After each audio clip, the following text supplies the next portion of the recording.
be like, but it's just, I know I'm not allowed to swear, but it's friggin' awesome. Just 2 years after taking part in a revolutionary transplant trial in which insulin-creating cells, known as islets, are taken from the pancreas, Susan is cured of the disease. Awesome. It's awesome to say that I am no longer a diabetic. It's like just unbelievable. It's unbelievable to get up every day and feel well, to not have to go to sleep at night and be worried that I'm not going to wake up tomorrow, to be able to get up and go to work and just be able to do it and feel well. The trial had shown cure in at least in about 50% of the people that went into it. Pleasingly, here in South Australia, our record is better than that, and 75% of the people that we've treated have experienced, in inverted commas, a cure, or have come off insulin in the short term, which is very gratifying for us and very extremely pleasing for them. Associate Professor Toby Coates leads a highly skilled team at the islet transplantation program at the University of Adelaide. There are 2 other centres in Melbourne and in Sydney. When somebody donates their organ after death, or donates their pancreas, the pancreas is then shipped from us here to either to Melbourne or to Sydney, where the delicate islet cells, which are about 1% of the pancreas, are isolated and then sent back here for us to transplant into people who've got very, very severe diabetes. From that process, when do you start seeing results? Usually within about 2 weeks. That soon? That soon, yeah.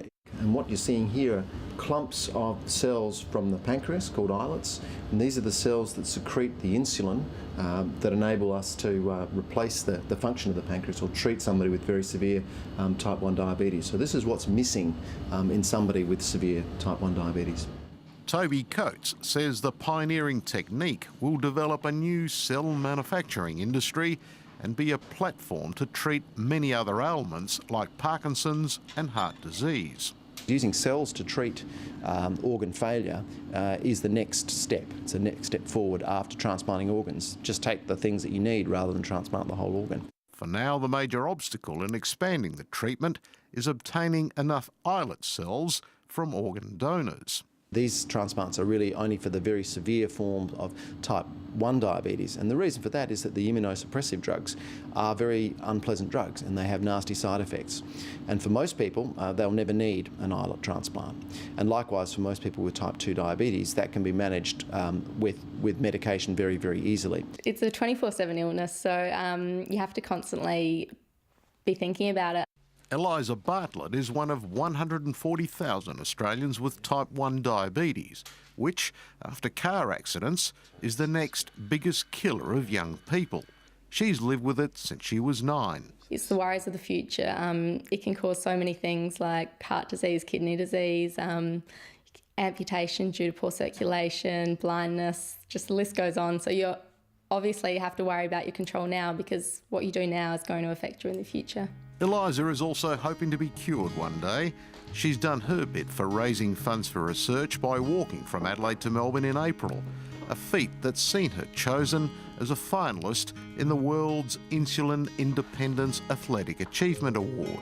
I've got tendinitis in basically every tendon. I had sore knees, hips, hammies, basically anything you could think of was injured, but I had so much determination to get there because I knew what I was doing was for the right reasons and for a good cause.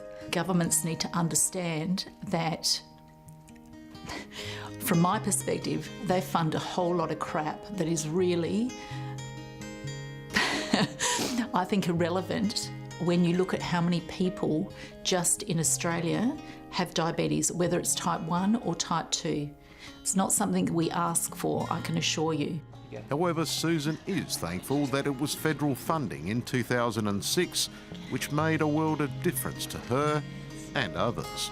It has been a really awesome journey. I just think I'm blessed, really blessed. Now, for more information on the treatment, you can head straight to our website. But let's turn now to the new weapon being used in neighbourhood disputes. Forget abuse and threats. They're heading straight to court to get their neighbours banned from their own homes. And as Lisa Goddard reports, one grandfather has been banned from his own home for 2 months.